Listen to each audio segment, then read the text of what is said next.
మీరు డౌన్లోడ్ చేసుకోకుండా ఇన్ఫర్మేషన్ మాత్రం ఇక్కడ యాక్సెస్ చేద్దాం అనుకుంటే మాత్రం ఇక్కడ కనిపిస్తుంది కదా ఏఏఎస్ అని, ఇక్కడ క్లిక్ చేయండి. ఆటోమేటిక్గా ఆ స్టేట్మెంట్ అంతా ఓపెన్ అవుతుంది. ఇలా క్లిక్ చేయగానే మీకు పార్ట్ ఏ అని పార్ట్ బి అని రెండు ఓపెన్ అవుతాయి. పార్ట్ ఏలో ఏం లేదు, మీ జనరల్ ఇన్ఫర్మేషన్ అంతా ఉంటుంది. అంటే మీ నేమ్, ఆధార్ నెంబరు, అడ్రస్ ఇవన్నీ ఉంటాయి. పార్ట్ బిలో మనకు కావాల్సిన క్రూషియల్ ఇన్ఫర్మేషన్ అంటే మన ఫైనాన్షియల్ ట్రాన్సాక్షన్స్ అన్నీ కనిపిస్తాయి.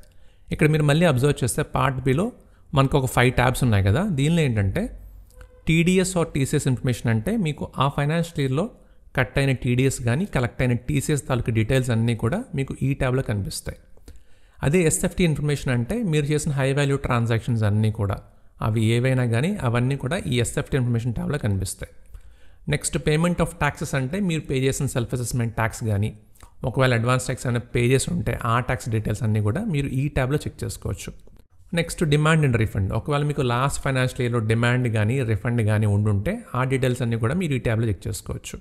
ఇలా మీరు ఏ ఫైనాన్షియల్ ఇయర్కైనా కానీ మీరు చేసిన ట్రాన్సాక్షన్స్ అన్నీ దీనిలో కనిపిస్తాయి కాబట్టి ఇలా చెక్ చేస్తున్నప్పుడు మీ ట్రాన్సాక్షన్స్ అన్నీ కనిపిస్తే ఓకే. మీవి కానీ ట్రాన్సాక్షన్స్ కనిపిస్తే మనం రెక్టిఫై చేసుకోవడానికి ఇది హెల్ప్ అవుతుంది. కాబట్టి మనం కంపల్సరీగా ఎవ్రీ ఇయర్ ఏఏఎస్ని చెక్ చేసుకోవాలి.